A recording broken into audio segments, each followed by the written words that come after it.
He may be an SOB, but he's rs.o.b.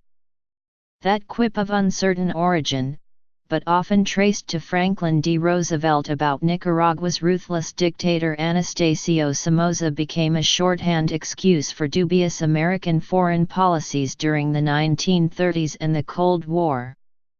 It touched policy in Southeast Asia, the Middle East and particularly Latin America.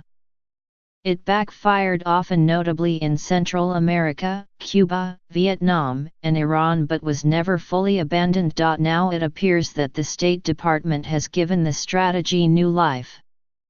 In Honduras, President Juan Orlando Hernández, having twisted his country's laws to allow himself to seek re-election and having presided over a vote count so suspicious that his opponents and international observers called for a new election, has now officially been pronounced the winner by the country's discredited Electoral Commission.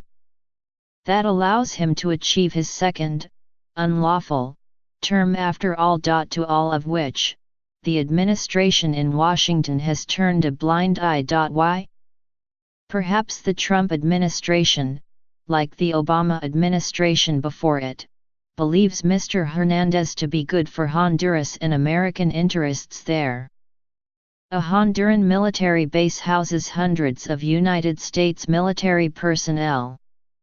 Maybe that outweighs a list of authoritarian actions that Mr. Hernández and his government minister, Arturo Corrales, have committed for years to keep themselves in power. The list is long: widely documented corruption, illegal changes to the Constitution, documented ties to drug traffickers, attacks on a free press, criminalization of peaceful protests, repeated violations of human rights by security forces, one of the highest crime rates in the world, manipulation of homicide statistics that affect Honduras's access to United States aid, and a permissive attitude toward political assassinations. Full disclosure here: that last outrage assassination is a very personal matter for me.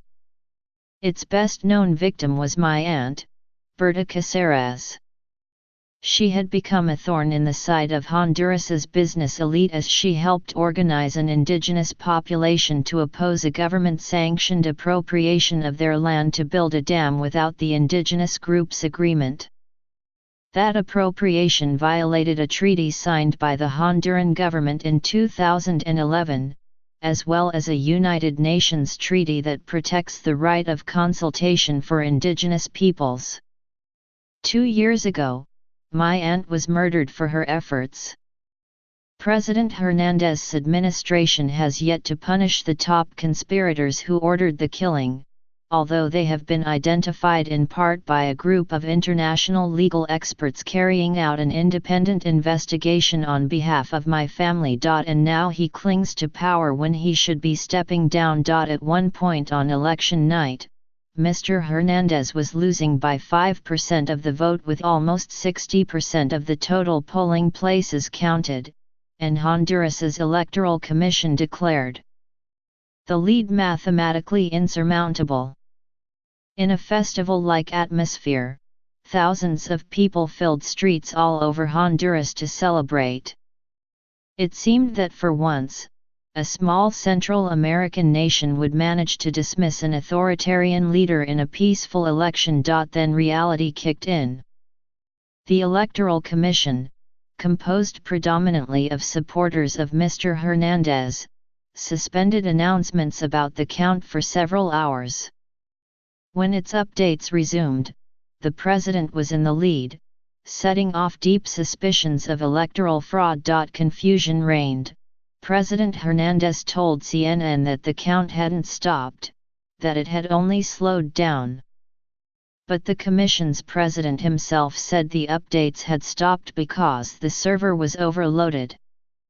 At that point, it was clear something was amiss. Statements came flooding in from governments around the world, and some members of the United States Congress expressed outrage at the irregularities. Even some staunch American allies of Mr. Hernandez who had helped support his government with millions of dollars in American foreign aid, Representative Norma Torres, a California Democrat, and Representative Ileana Ros Lehtinen, a Florida Republican, among them, called for unequivocal transparency from the Election Commission. The American Embassy, on the other hand, kept fairly quiet. Heidi B. Fulton, the charge d'affaires, currently the highest-ranking American diplomat in Honduras, asked the Honduran people to be calm.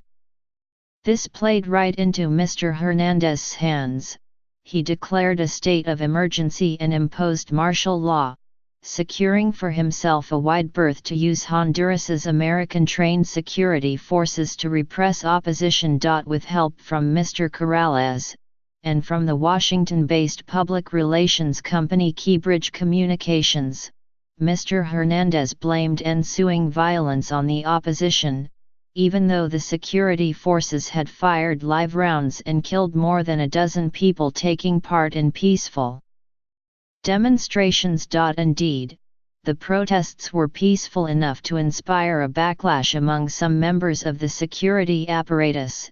In an elite unit known as the Cobras, some refused to repress protesters and ultimately joined in the demonstrations.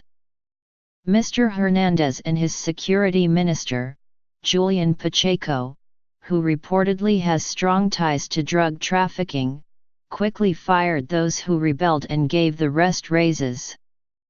They are now on the job, repressing Hondurans. On November 28, 2 days after the election became enmeshed in confusion, the State Department certified that Honduras had made progress in protecting human rights and attacking corruption. This allows for the release of millions of dollars in United States assistance to the Hernandez government. Again, there were eruptions from some members of Congress, calling out the State Department for appearing to provide Mr. Hernandez with a blank check. Since then, Ms. Fulton has assisted Mr. Hernandez by appearing with David Matamoros, the Election Commission's leader and a confidant of Mr. Hernandez, at a commission facility, seemingly legitimizing the problem-plagued process as it continued its slow count for another 3 weeks until Sunday, when it announced the inevitable victory for Mr. Hernandez. The story here isn't the machinations President Hernandez and his henchmen have used in this election. It's the acceptance of those machinations by the State Department and the American Embassy in enabling Mr. Hernandez to stay in power. This is the tyrannical regime that killed my aunt because she stood up for the rights of Honduran people, rights that include the most fundamental one we in the United States enjoy, the right to choose our elected leaders and hold them accountable. That is what voters in Honduras were trying to do on November 26. They voted and rejected Mr. Hernandez, his cronies, and some 80 years of destructive United States policy, the policy that arms and trains Honduran security forces who commit human rights abuses against their own people, the policy that accepts knowingly flawed crime statistics to help Honduras secure American assistance, and the policy that allows corrupt strongmen to enrich themselves and those around them. The Trump administration has focused on how to stop refugees from Central America from becoming immigrants to the United States. Indeed, a recent Pew Research report shows that the number of Hondurans fleeing their country each year to the north is rising. So Americans need to ask ourselves, isn't it time to stop enabling dictators like Juan Orlando Hernandez? It's clear that his misrule is what Hondurans have been running from.